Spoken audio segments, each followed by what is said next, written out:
A Deputación de Pontevedra dá por rematadas as obras de reforma do pabillón do Sequelo no concello de Marín. A intervención supuxo unha reforma integral das instalacións.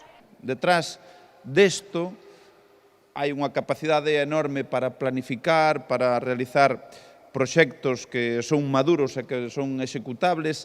Hai a capacidade para lograr diñeiro de outras administracións e aforrarlle os cartos ao propio Concello, e hai tamén a capacidade para solventar todo tipo de dificultade que poden xurdir á hora de executar unha obra destas características. A actuación consistiu na mellora da eficiencia enerxética, da accesibilidade, no reforzo da estrutura, na renovación da cuberta das fachadas e na posta a punto da pista deportiva. O Concello pon a vosa disposición unha instalación de primeira.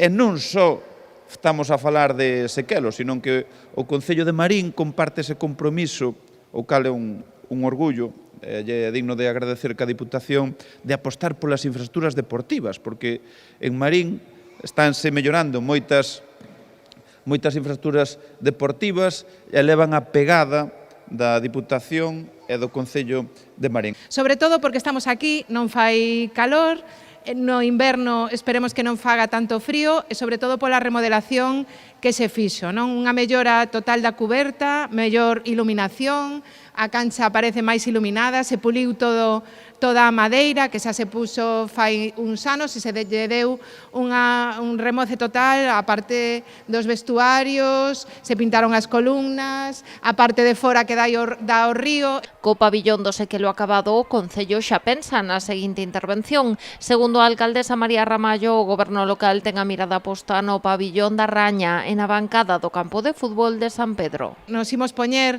xa a traballar de cara a facer un proxecto no pabillón da Raña, é o que lle toca agora. É verdade que é o pabillón máis novo, máis grande que temos, pero xa, despois de uns anos, a mellora construtiva creo que lle podemos facer é importante, non?